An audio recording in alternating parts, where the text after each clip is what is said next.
नमस्कार मंडळी, श्री स्वामी समर्थ.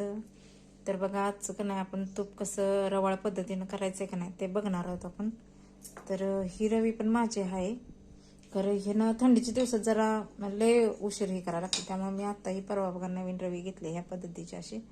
आणि एकदम सोप्या पद्धतीने ह्या रवीनं बघा चांगलं लोणी निघतंय. आणि असं प्रेस केल्यानंतर का नाही बघा छान होते लोणी. तर तुम्ही सुद्धा अशा पद्धतीने घेऊ शकताय. ह्या पण पद्धतीने करू शकता. ही आपली जुनी पद्धत आहे ही. तर ह्या रवीनं कसं होते थंडीच्या दिवसात जरा जास्त उशीर हलवायला लागते, त्यामुळे मी आता ह्या रवीनं हलवणार आहे बघा.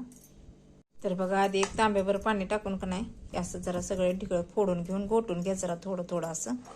आणि नंतर मग असं करू शकताय बघा तुम्ही.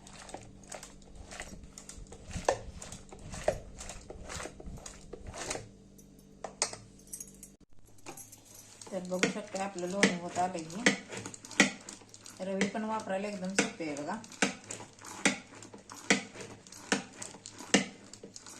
तर मार्केटमध्ये तुम्हाला कुठे पण उपलब्ध मिळेल भांड्याच्या दुकानात.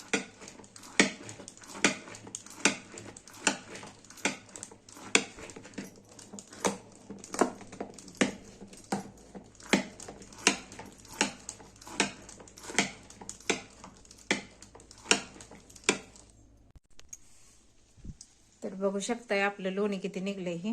हे ताक आहे आणि ही लोणी आहे बघा. तर आता कडवून घेऊया आपण लोणी. आणि रवाळ पद्धतीचं कसं होतं आणि खमंग वासासाठी काय टाकायचं ते पण तुम्हाला आता सांगणार आहे बघा. तर बघा इथं आपण तूप कडवाय ठेवलंय आता ही. तर कडवण्यासाठी शक्यतो मोठंच पातेल घ्यायचं म्हणजे उतू जात नाही हे. तर बघू शकता इथं आपलं तूप चांगलं लाल रंग करून हे झाले. तर बघू शकता इथं आपलं तूप चांगलं कडवून झालंय कडकडीत. आणि असं थोडंसं पिवळसर चॉकलेटी रंग आला का नाही खाली उतरवायचं. आणि ह्याच्यात तुळशीची पानं पासा टाकायचं बघा. हे असे चरचर चरचर करते, त्यामुळं त्याला एक रवाळपणाचा पण टेक्स्चर येतो आणि वास पण तुपाचा छान राहतोय बघा, चांगला येतोय. तर बघू शकता ही जराच कमी आपलं अर्धाभर किलो असं तूप आहे बघा हे.